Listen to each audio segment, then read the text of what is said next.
आज हम घड़ी में समय कैसे देखते हैं सीखेंगे। इस घड़ी को आप ध्यान से देखें। इस घड़ी पर जहाँ पर ये अंक लिखे हुए हैं 1 से लेके 12 तक, इस पूरे भाग को हम डायल कहते हैं। इस डायल पर 1 से लेके 12 तक अंक लिखे होते हैं और 2 सुइयाँ होती हैं। एक छोटी सुई होती है और एक बड़ी सुई होती है। छोटी सुई को हम घंटे की सुई कहते हैं और बड़ी सुई को हम मिनट की सुई कहते हैं। अब हम आते हैं अपने डायल पर। डायल के जो ये 12 भाग हमारे बटे होते हैं ये बिल्कुल बराबर होते हैं। फिर प्रत्येक भाग फिर से 5 बराबर खानों में बटा होता है। आप इसको ध्यान से देखेंगे तो प्रत्येक भाग में 5-5 खाने हैं। 1 2 3 4 5। इस प्रकार अगर मैं पूरे डायल को देखूं तो प्रत्येक भाग को जब हम गिनना शुरू करेंगे तो ये पूरा के पूरा डायल इस तरह से 60 खानों में बटा हुआ होता है। एक बार फिर से बताती हूँ कि ये डायल 1 से लेके 12 तक बराबर 12 खानों में बटा होता है और फिर प्रत्येक भाग 5 बराबर खानों में बटा होता है। प्रत्येक खाने का मान 1 मिनट होता है। इस तरीके से जब 12 से यदि मैं 1 पर जाऊंगी तो मैं 5 खानों को पार करती हूँ। यदि 1 से 2 पर जाएंगे तो फिर से हम 5 खानों को पूरा करेंगे।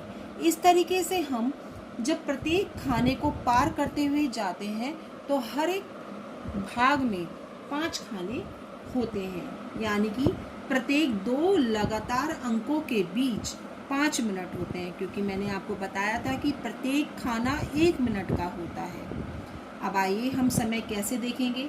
जैसे कि इस घड़ी में आप देख रहे हैं कि इस समय जो मेरी छोटी सुई है वो 7 पर है और बड़ी सुई 5 पर है।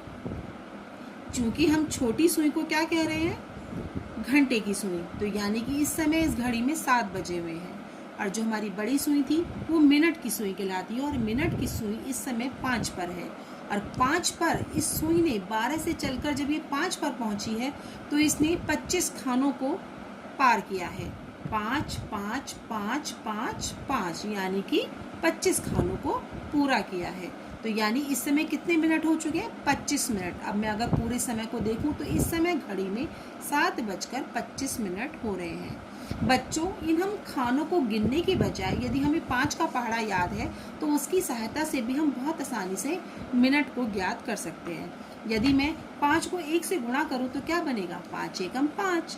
5 को 2 से गुणा करती हूँ तो 5 दूनी 10, 5 तिया 15, 5 चौक 20, 5 पंजे 25, 5 छंग 30। इस तरीके से यदि हम इन अंकों को 5 से गुणा करते जाएं तो हमें मिनट पता चल जाएंगे।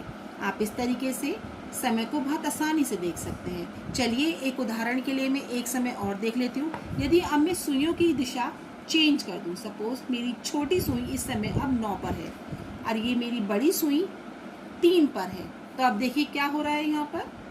चूँकि बड़ी सुई मेरी 3 पर है और छोटी सुई मेरी 9 पर है और 9 जो छोटी सुई है वो घंटे की सुई है, तो इस समय घड़ी में क्या बज रहा है, कितने घंटे हो चुके हैं, 9 घंटे, 9 बज रहे हैं। अब मिनट कितने हो रहे हैं, मेरी जो ये बड़ी सुई है जो मिनट की सुई कहलाती है इस समय 3 पर है। इसने 12 से लेके 3 तक पहुंचने पर कितने खाने पूरे किए हैं, 15 खाने पार किए हैं। तो इस समय इसलिए इसमें क्या समय हो रहा है, मिनट का 15 मिनट। और यदि मैं 5 को 3 से गुणा कर दूं तो अभी क्या आएगा, 5 तिया 15। तो इसलिए इस तरह से इस घड़ी में अब कितना समय हो रहा है, 9:15। इस तरह बच्चों हम आसानी से समय को देख सकते हैं। आप बराबर इन सुइयों को बार बार घुमाएं और इनका अभ्यास करें कि अब घड़ी में कितना समय हो रहा है। थैंक यू बच्चों।